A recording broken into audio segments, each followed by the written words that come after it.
Good morning, friends. Now we are discussing an introduction to civil engineering. We have different branches in this civil engineering. We'll see the scope of these different fields of civil engineering. They are directly contributing to the infrastructure of any country. So the infrastructure of any country will directly depending on these different fields of civil engineering. First one is surveying. So it is the art and science of map making. So whatever salient features are seen on the Earth's surface, so these salient features will be transferred to the drawing sheet to prepare a map. So of the area under observation to some scale. So this preparation of map making is called as surveying.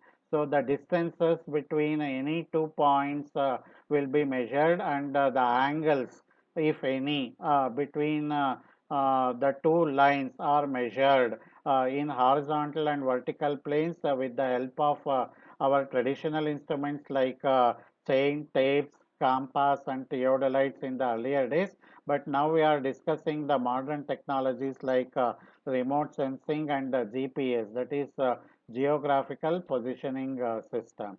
So you can see in the picture, so the alignment of roads and railway canals will be done with the help of surveying.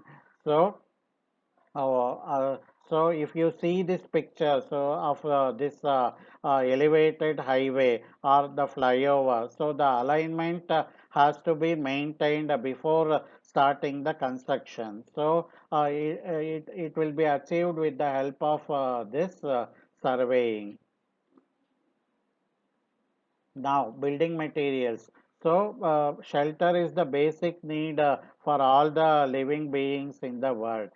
So, we are considering the traditional materials like bricks, sand, then timber, lime, and concrete are the traditional materials used for the construction of houses and other buildings.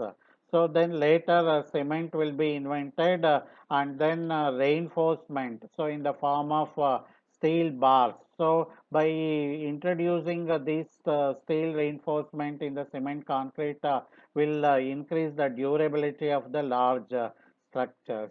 Aluminum, glass, plastics, plaster of Paris, paints will improve the aesthetic appearance of any building. So from time to time, so you will you have observed the improved version of these building materials.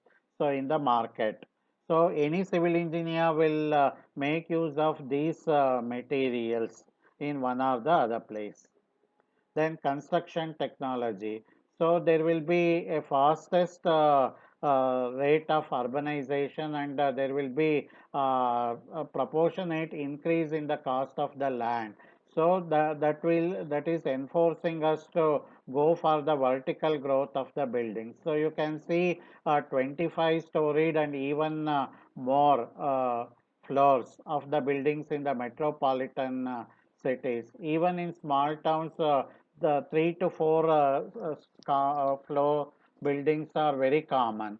So this requirement has brought in new building technology. So there will be continuous research and development in the construction technology will be keep on going so that huge investment in large structures is utilized at the earliest. So civil engineers have to look into the problems of rural areas and the urban poor people also. There will be an estimation of 23 million Indians are without a home. So low cost housing is the better solution for these problems so that the cost of construction will be minimized and the shelter will be affordable to all class of people.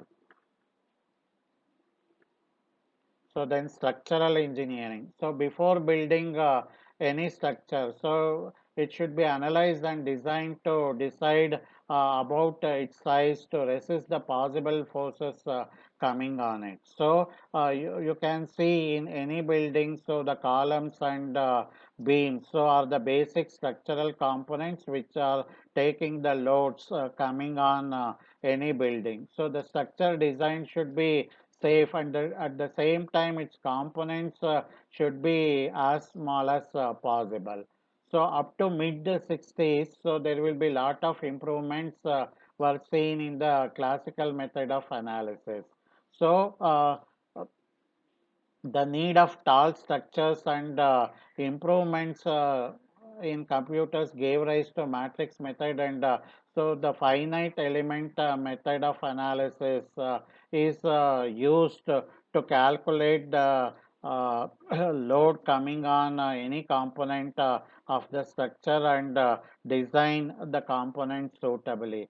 So we have to consider the disasters due to earthquakes and other natural calamities, so which make the civil engineers to study the forces due to these earthquakes, and they have to suitably build the earthquake resistant structures. So it needs the knowledge of structural dynamics.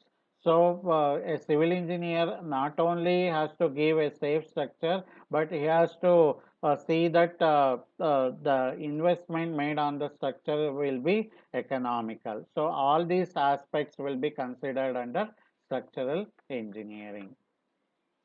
We'll see the other branches of civil engineering in the next class. Thank you, friends.